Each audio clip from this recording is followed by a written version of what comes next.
Salut et bienvenue dans un nouvel épisode de mon podcast Pourquoi pas. Aujourd'hui on aborde un sujet vraiment pas très gai, c'est le sujet de la mort et en particulier la peur de la mort.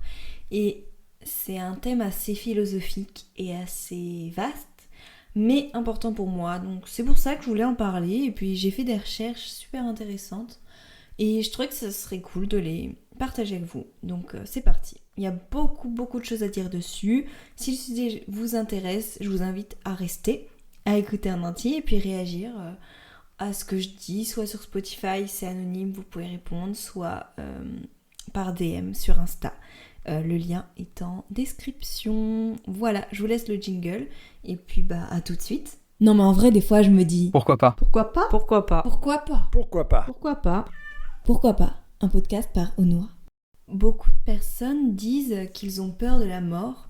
Certains ont peur de mourir, mais d'autres ont peur de perdre les autres. C'est mon cas, moi j'ai plus peur de perdre ceux que j'aime, parce que en soi, nous, une fois qu'on est mort, on s'en fiche. Enfin, on réalise pas en fait qu'on est mort. Je sais pas ce qui se passe, ça dépend de ce qu'on imagine après la mort, bien sûr. Je sais pas ce qui se passe réellement une fois qu'on est mort. Ça on le saura jamais, je pense, ou une fois qu'on sera mort.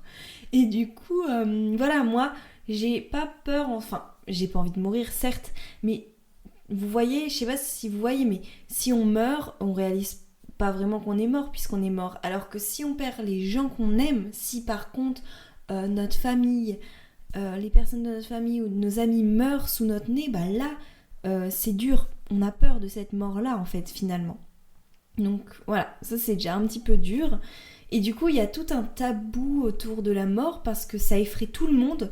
Donc on préfère éviter le sujet et on n'en parle pas. Mais aujourd'hui, on va arrêter d'avoir peur ensemble et on va en parler parce que je trouve que c'est bien qu'on arrive à avoir un point de vue, différent peut-être, et qu'on puisse mieux accepter cette mort qui nous attend. De toute façon, c'est la fatalité qui va arriver et voilà. Pomme le fait déjà en chanson puisqu'elle a un titre qui s'appelle « Pourquoi la mort te fait peur ?» Et dans tous ses sons, ou en tout cas dans beaucoup, elle parle de la mort. Et je trouve ça super cool qu'on en parle en musique et tout ça avec un univers, etc. parce qu'on déconstruit les tabous. Donc merci Pomme. On lutte tous contre la mort, mais c'est un destin fatal, comme je disais, qui nous attend. Regardez tous les scientifiques qui cherchent à devenir immortels.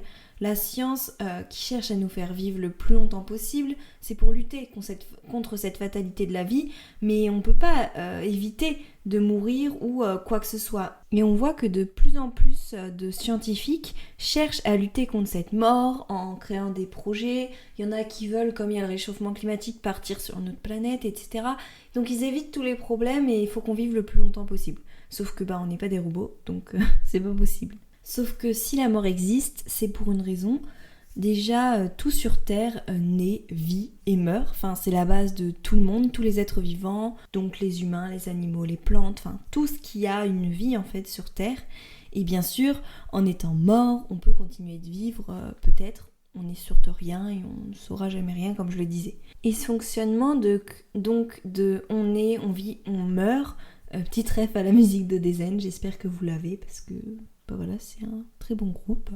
Il est le même pour tout le monde en fait, ce raisonnement de, comme je l'ai dit, on est, on vit, on meurt. Et c'est ce qui donne sens à la vie en fait.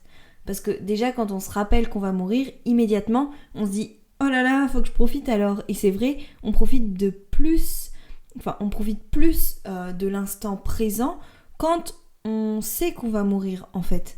Et ça c'est vraiment super important dans notre fonctionnement parce que il y a des petites choses quand on réalise que ce moment on le vivra peut-être qu'une seule fois et que demain on sera peut-être plus là ou demain on sera peut-être moins heureux qu'aujourd'hui.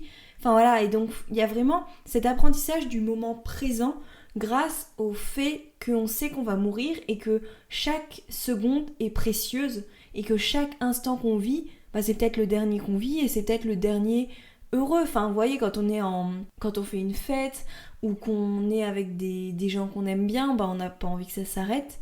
Et voilà, on se dit, en fait, il faut profiter de cet instant-là parce qu'il ne va pas forcément durer éternellement. Ça me fait perdre les mots. Et pour nous aider à vivre plus sereinement, il faudrait en fait accepter la mort accepter ce qui nous attend à la fin de notre vie au lieu de lutter contre cette chose qui nous attend. Il y a certaines personnes qui cherchent vraiment à lutter toute leur vie contre cette mort, mais ça gâche la vie en fait et on peut pas lutter contre ça, c'est pas possible. Encore certaines choses on peut, mais ça on ne peut vraiment pas. Platon dit qu'en philosophant on apprend à mourir, on apprend à accepter cette mort. Donc voilà, merci Platon.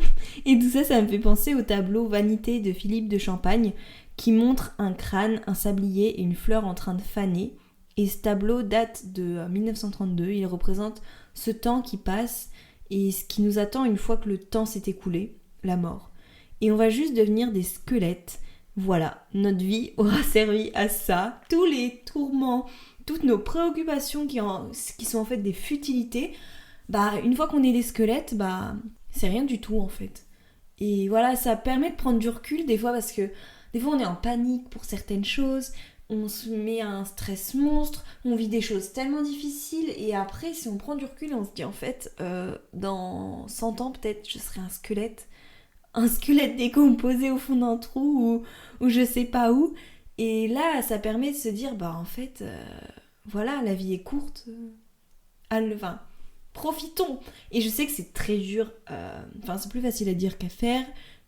Je confirme, cette année si vous avez écouté tous mes podcasts, vous pourrez comprendre que voilà, c'était plus facile à dire qu'à faire. Mais quand des fois on a des petites préoccupations mais pas lourdes, on peut réussir à prendre ce recul et se dire je vais devenir un squelette, on s'en fiche en fait. Et pareil pour profiter de l'instant présent, ne pas penser au futur ni au passé, vraiment se dire cet instant il est précieux, je vais le vivre qu'une fois sur toute ma vie, alors profitons-en à fond. Et surtout, dites-vous constamment pourquoi pas. Pourquoi pas envoyer un message à mon crush, pourquoi pas lancer ce projet, pourquoi pas aller à cette soirée, je sais pas, mais arrêtez de vous empêcher de vivre, la vie est bien trop courte et bien trop cruelle pour qu'on se mette des bâtons dans les roues constamment.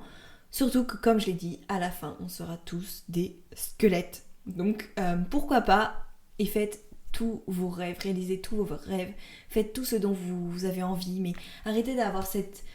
Non, je peux pas dire ça, mais j'allais dire arrêtez d'avoir cette peur de la mort, puisque je reviens au thème principal, mais c'est pas possible d'arrêter d'avoir peur de la mort, parce que c'est une peur que tous les humains ont, je pense, et d'ailleurs, on sait pas trop comment fonctionne le cerveau des animaux, mais c'est vrai que les animaux, ils doivent être tellement plus paisibles, parce que je pense pas qu'ils savent qu'ils vont mourir, et donc, voilà, ils vivent leur vie à l'instant T, ils profitent de l'herbe qu'ils sont en train de brouter, ou malheureusement de la souris qu'ils ont mangée si on parle de chat, et voilà, ils se disent pas je vais peut-être mourir en fait, et ils arrivent à avoir ce recul, je pense. Après on n'a jamais étudié comme ça le cerveau des animaux, mais heureusement, mais voilà. Et nous, comme on sait, heureusement on sait pas quand est-ce qu'on va mourir, mais on sait que ça va arriver, et on peut pas avoir cette tranquillité face à ça, puisqu'on sait pas quand est-ce que ça va arriver, on sait pas dans quelles conditions. Enfin voilà, il y a une part de clair et de flou. C'est clair parce qu'on sait qu'on va mourir, mais le flou, on sait pas quand, on sait pas pourquoi. Et voilà. Et c'est pareil du coup avec les personnes qu'on aime. On sait qu'elles vont mourir, mais on ne sait pas quand. On ne sait pas si on va être avant eux, avant elles, ou après eux, elles. Et ça met un stress monstre. Et moi, je me souviens des fois, j'étais en stress parce que je me disais, ça se trouve là, la personne à qui je dis au revoir, elle va mourir... c'est la dernière fois que je la vois, et quand on pense à ça, c'est assez anxiogène et perturbant et stressant et tout ce que vous voulez. Et donc voilà, c'est pour ça que on a peur, mais il faudrait qu'on arrive à avoir ce recul, et on peut l'avoir grâce aux différents points de vue des philosophes dont je vais vous parler, à différentes prises de conscience, et surtout se dire c'est la fatalité, c'est comme ça et ça va nous arriver. J'avais vu une expo sur la mort qui était super intéressante, c'était au musée des Confluences à Lyon, et certains philosophes disaient qu'en fait, s'il n'y avait plus de mort, tout simplement, il n'y aurait plus de génération.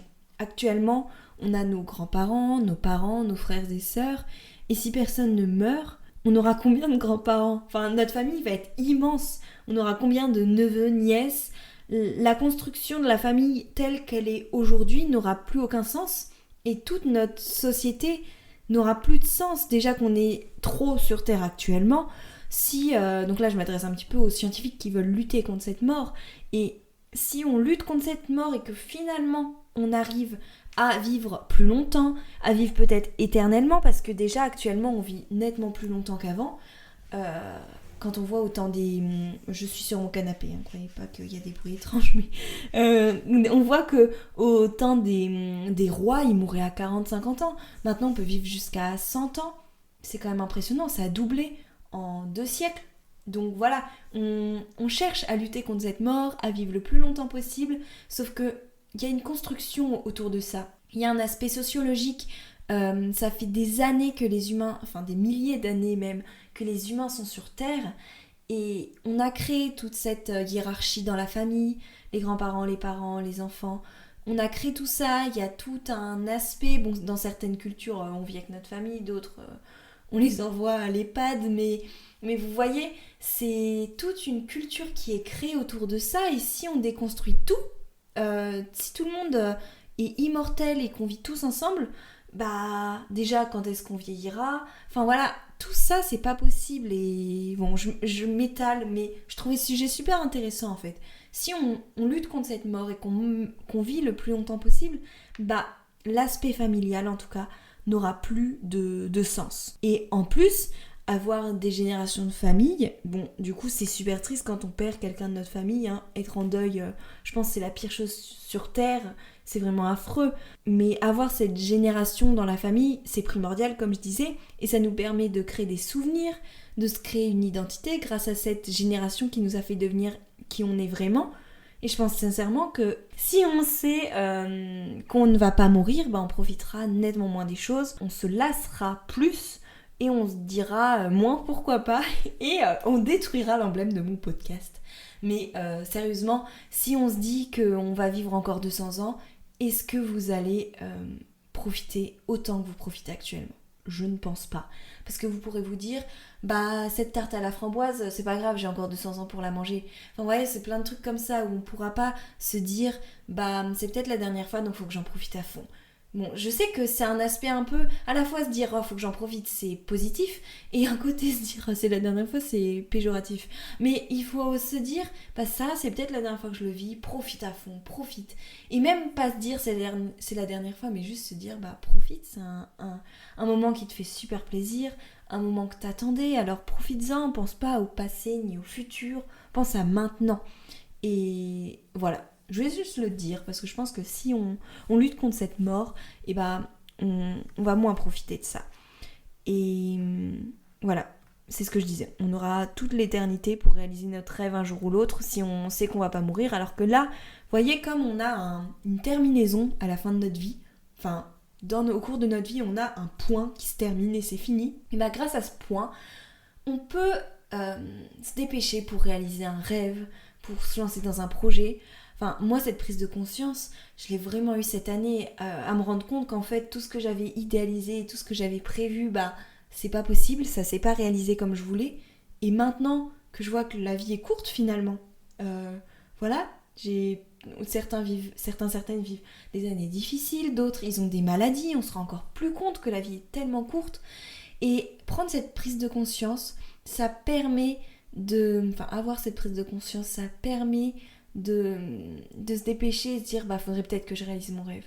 Et vous voyez par exemple moi pour tout ce qui est piano, composer, publier, j'avais peur avant mais je me suis dit mais go, t'as envie, fais-le. Et voilà, je l'ai fait et maintenant je ne regrette tellement pas et je pense que c'est la chose qui me rend la plus fière actuellement et je suis tellement contente d'avoir réussi à faire ça et à m'être écoutée. Et puis pour le podcast, j'avais pas trop envie mais je me disais si tu le fais pas maintenant, tu le feras quand en fait ? C'est maintenant, si t'en as envie, que t'as l'énergie, que t'as le temps, mais vas-y, profites-en. Et vous voyez tout ça, faut vraiment vous dire pourquoi pas et réaliser que la vie est trop courte pour s'interdire des choses et pour s'interdire de réaliser des projets qui vous donnent envie. Faites-le, s'il vous plaît, écoutez-vous et faites-le, réalisez vos rêves et voilà. Mais je m'étale trop, mais pour revenir à cette vision de la mort, c'est vrai que la mort est redoutée. Regardez par exemple où sont placés les cimetières, dans les villages ou dans les villes. Ils sont placés en dehors, à l'écart des villes, même à côté des déchetteries des fois. Les cimetières, c'est un peu un truc vers lequel on veut pas s'approcher, parce qu'on sent des fois une mauvaise ambiance, ou voilà, c'est à l'écart, c'est vers la déchetterie, personne n'a envie d'aller là-bas. et c'est un peu le truc glauque et moche. Mais on devrait tellement le voir autrement. Enfin, c'est un endroit où des âmes se retrouvent, parce que même si il y a des corps qui ne sont plus en vie, ces corps existent encore, il y a encore une âme. Ces corps, ce sont des personnes qui ont vécu, qui ont réalisé des projets comme nous. Enfin, voilà, ça reste des personnes. Et c'est un endroit, du coup, où il y a des âmes, où il y a des personnes qu'on a aimées et qu'on aime toujours qui s'y trouvent.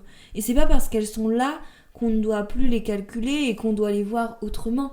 Et certes, elles n'existent plus physiquement, mais elles sont toujours présentes dans notre mémoire et on les aime toujours autant.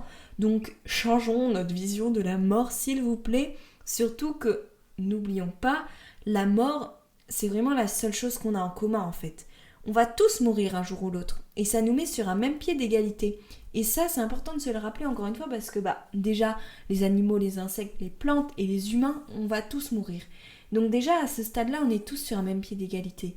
Et entre humains, même s'il y en a un qui a plus d'argent, même s'il y en a un qui a fait tel projet et l'autre qui fait tel métier, et au final, on va tous avoir le même destin, c'est qu'on va tous mourir un jour ou l'autre. Donc certes, on n'aura pas le même chemin de vie, mais voilà, on est tous égaux finalement, parce que on va tous se retrouver au même endroit à la fin.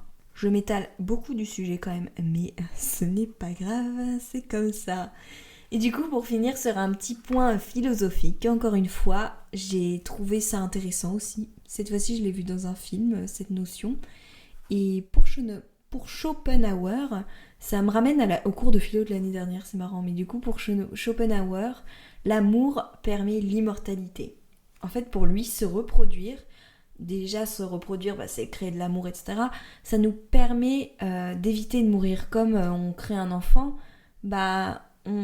certes, nous, on va mourir, mais on crée une descendance. Et pour lui, l'amour, du coup, il fait ce lien, l'amour permet l'immortalité. On se reproduit, ça nous permet d'éviter de mourir, ça permet de créer une suite, si je peux dire, une suite de nous, un autre nous. Et on évite de mourir grâce à l'amour. Voilà, c'est beau, je voulais finir sur ça. Donc voilà, c'est la fin de ce podcast qui était très très gai. Mais non, en vrai, il est super constructif, je trouve, parce que ça permet d'avoir une autre vision de la mort et de mieux réaliser que cette peur, en fait, elle est compréhensible, mais elle est importante. Et c'est comme ça depuis toujours, surtout, on peut pas lutter contre cette mort et voilà, c'est ce qui arrivera. Après, peut-être que dans encore 2 siècles, quand la Terre sera détruite et que nous, on sera tellement mal, on aura trouvé une solution pour vivre un petit peu plus longtemps, mais bon, je pense qu'on n'aura pas envie vu l'état de la planète. Mais c'est un autre sujet. Et du coup, quand je parlais de lutter contre la mort, c'est pas en mode contre les médicaments qui essayent de nous faire vivre plus longtemps et tout. Ça, vraiment pas. Hein. Quand on a un cancer et que on nous guérit, on est bien content que le chirurgien, la chirurgienne nous fasse vivre 20 ans de plus. Ça, je suis pas du tout contre ça. C'est plus en mode les milliardaires, je ne citerai pas de nom, qui veulent vraiment se faire vivre plus longtemps, partir sur une autre planète, pour pourquoi pas devenir immortel. Voilà, c'est des choses comme ça que je voulais dire et concrètement rien n'a été mis en place, mais je sais que cette idée de mort et d'immortalité les préoccupe fortement. Voilà, si cet épisode vous a plu, je vous invite à vous abonner, le noter et me dire en commentaire ce que vous en avez pensé.